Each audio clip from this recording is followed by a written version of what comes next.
With the latest trade news surrounding 49ers wide receiver Brandon Aiyuk, could the Chargers potentially be in play to maybe potentially acquire a big name wide receiver? This and more here on Chargers Syndicate.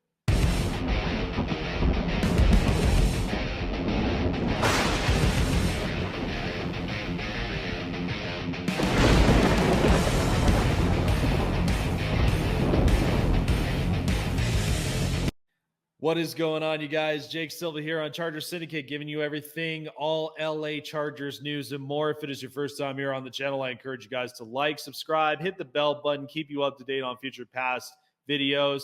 So in today's video, everything that's been kind of spreading around in the NFL world, that we now know that San Francisco 49ers wide receiver Brandon Aiyuk has announced that he is requesting a trade from the team.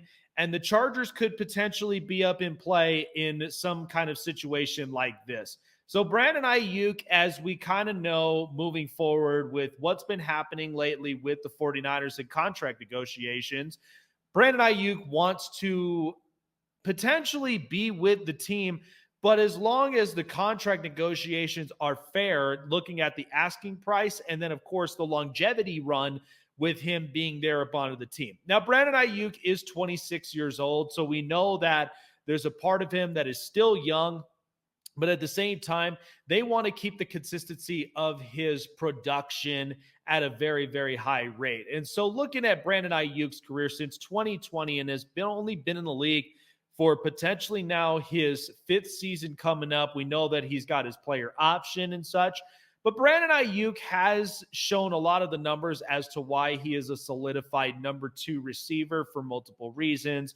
But as you look into his rookie season in 2020, where he had 12 games he had started from there, was targeted 96 times, 60 receptions, and for 748 receiving yards, averaging 12.5 yards a play and scoring at least 5 touchdowns in that span. Now, as he started to get much more productive and more involved in 22 and 23, where he had an average of about 16, 17 games he's played. In 22, he had averaged 114 targets, catching 78 of them for 1,015 yards, averaging 13 yards a play, 8 touchdown scores in it. And then in 23, in 16 games he's played, he's had 105 targets, catching 75 of them for 1,342 yards, 17.9 yards a play, and ended up getting 7 scores on top of that span from this past season. Brandon Aiyuk, I think, is a really nice addition to the LA Chargers, especially with what they're looking for. And as media has been kind of blowing this up, that the Chargers have no receiving core, they ain't got no playmakers. Listen, there's playmakers that are basically building up from the bottom up. And as you know, Ladd McConkey has basically been lighting it up in camp. And then as training camp starts to come up around the corner, we would like to see more of that connection thrive and really kind of build to its highest potential. Now, here's a couple things that you can kind of look at with Brandon Aiyuk when potentially bringing him into the Chargers is, number one, he will come into maybe potentially a number 1 wide receiver role, but he will not last in that very long, as we've been hearing a lot of the reports that Ladd McConkey has been making big time strides and maybe potentially become the new number 1 wide receiver for the most part because of his route running capabilities, a guy that has a ton of explosion when it comes to yards after the catch. And then not to mention too with his route running, but of course the explosiveness in order for him to create separation between him and opposing corners and safeties. So there's a lot of that potential from there. So if that were the case, Aiyuk would only come in as the number 1 wide receiver for a short period of time, depending on the development of McConkey, and then eventually might be back into that number 2 spot. But again, he's used to being a number 2 receiver like he was in San Francisco next to Deebo Samuel and multiple others. And the whole point of this is because if San Francisco couldn't get a deal done with Brandon Aiyuk for, a contract extension, they had then drafted 2 new rookie wide receivers that could potentially blossom under Kyle Shanahan's offense. And so at that point, there's really no need for Brandon Aiyuk, and they could ship him elsewhere and get more draft capital, maybe end up releasing some more cap space in order to figure out a few other potential spots in the near future. But at least for the Chargers, if they could potentially get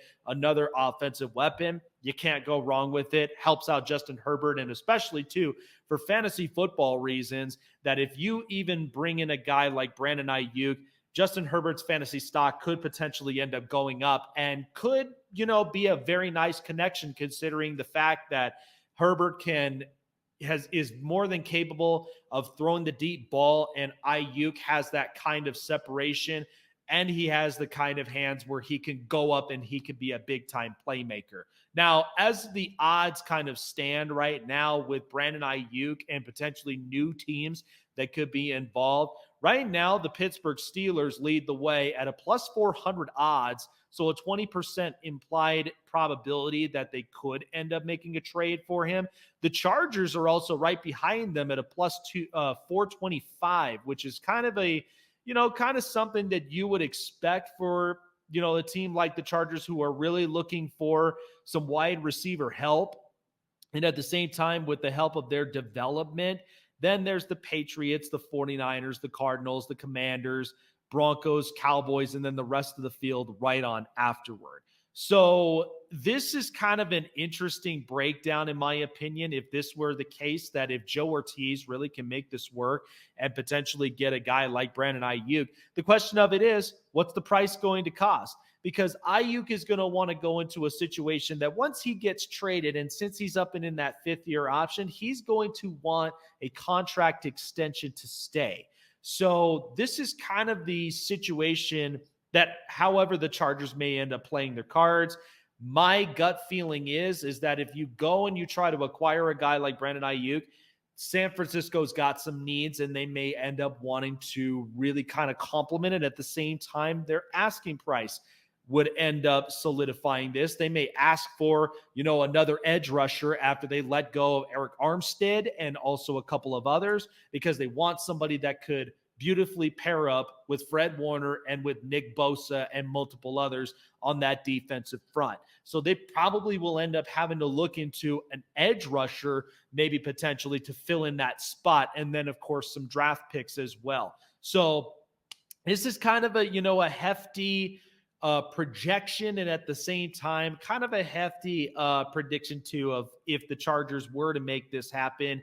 I'd say that San Francisco would ask for an edge rusher, and they probably would end up getting some draft picks to add a little bit more into their capital before shipping out a guy like Aiyuk, and then potentially down that stretch where the Chargers could potentially sit Brandon Aiyuk down and discuss a contract extension up into the near future, which is what could potentially be Brandon Aiyuk's new home, considering the fact that he has been a very productive number 2 wide receiver, to say the least. And so, interesting kind of evaluation from here. I'm not completely opposed up onto the idea, but I know, like most decisions, there does come a price and there does come a cost. So is that something Joe Ortiz and Jim Harbaugh is okay with, and they could potentially end up bringing in a guy like Brandon Aiyuk, and then considering what all has been going on in San Francisco and how he is feeling currently?